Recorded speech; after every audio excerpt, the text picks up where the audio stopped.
आखिर प्रशांत किशोर ने ऐसी कौन सी रणनीति अपनाई जिसमें बीजेपी पीछे रह गई? प्रशांत किशोर इस बार ऐसी किस तरह की रैली कर रहे थे जिसने बीजेपी के प्रचार को धूमिल कर दिया? छोड़ चले अपना आशियां, छूने ख्वाबों का आसमां। United University, Educate, Evolve, Empower। Bihar की चर्चित बांकीपुर विधानसभा सीट के लिए 30 जुलाई 2026 को मतदान शुरू हुआ और जैसे ही रुझान सामने आए उसमें प्रशांत किशोर बढ़त बनाते हुए नजर आ गए। यानी ये सीट प्रशांत किशोर के खाते में जा रही है। बांकीपुर में बीजेपी का मुकाबला जेडीयू और प्रशांत किशोर की जनसुराज से था। हालांकि चुनाव के दिन कुछ अलग ही नजारा दिखा। सुबह 7 बजे पहले से ही बांकीपुर की सड़कों पर लोग थे। बीजेपी और जनसुराज का प्रचार अभियान बहुत हद तक बड़े अंतर के साथ दिखा। दोनों कैंप ने 30 जुलाई के उपचुनावों को अलग अलग तरीके से देखा, लेकिन अपने अपने उम्मीदवारों यानी प्रशांत किशोर और बीजेपी के नीरज कुमार सिन्हा की जीत पक्की करने में कोई कसर नहीं थी। असली मुकाबला सिर्फ कैंपेन के स्टेज तक ही सीमित नहीं था। ये सैकड़ों राजनीतिक कार्यकर्ताओं, कंसल्टेंट्स और वॉलंटियर्स ने लड़ा, जिन्होंने वोटर्स को मनाने, ऑर्गेनाइज करने और मोबिलाइज करने में हफ्तों लगाए। कई लोगों के लिए ये सिर्फ एक बाई इलेक्शन था, यानी उपचुनाव, या उपचुनाव से कहीं ज्यादा। वो प्रशांत किशोर के लिए या तो काम कर रहे थे या उनके खिलाफ थे। प्रशांत किशोर के लिए ये एक पहला टेस्ट था कि क्या उन्होंने अपनी राज्यव्यापी पदयात्रा के जरिए जो संगठन बनाया वो उनके संगठन को एक चुनावी ताकत में बदल सकता है। जनसुराज पार्टी को औपचारिक रूप से 2 अक्टूबर 2024 को लॉन्च किया गया और इसने 2025 के बिहार विधानसभा चुनाव में सभी 243 सीटों पर चुनाव भी लड़ा।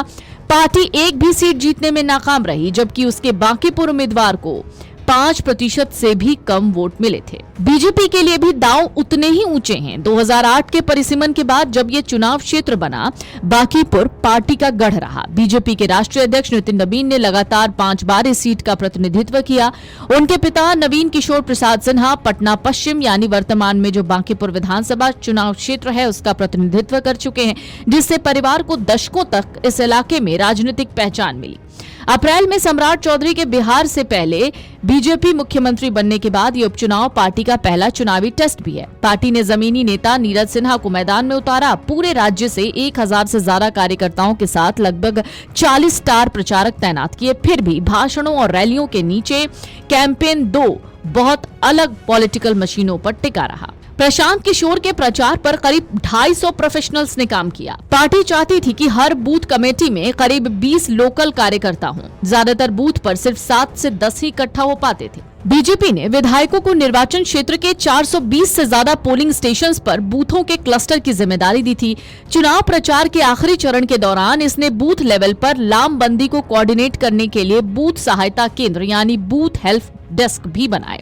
बीजेपी को शुरू से नेटवर्क नहीं बनाना पड़ा, इसने बस पहले से मौजूद एक को एक्टिवेट किया। राजनीतिक विश्लेषक तो ये मानते हैं कि कैंपेन के दौरान लगभग 1000 बीजेपी कार्यकर्ताओं ने चुनाव क्षेत्र में डेरा डाला। पार्टी ने पटना के बाहर से आए कई लोगों के रहने और खाने का इंतजाम किया, जबकि दूसरों ने अपना इंतजाम खुद किया। चुनाव पर्यवेक्षकों के लिए बांकीपुर 2 संगठनात्मक मॉडल के बीच का मुकाबला बन गया। जनसुराज पार्टी ने प्रोफेशनल्स, डेटा टीमों और बूथ साथियों द्वारा चलाए जा रहे कड़े मैनेजमेंट वाले कैंपेन को चलाने की कोशिश की।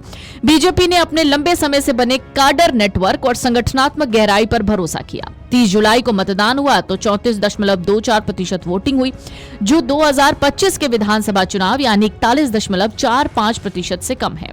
चुनाव के दिन दोनों तरफ से आरोप प्रत्यारोप हुए। प्रशांत किशोर ने पुलिस पर अपने समर्थकों को हिरासत में लेने का आरोप लगाया, जबकि बीजेपी ने आरोप लगाया कि जनसुराज पार्टी नकली वोटर्स लेकर आई थी। वीडियो डेस्क अमरउजाला.com। अगर आप ये वीडियो YouTube पर देख रहे हैं तो हमारे चैनल को सब्सक्राइब कर बेल आइकन दबाएं और Facebook पर देख रहे हैं तो हमारे पेज को लाइक करें।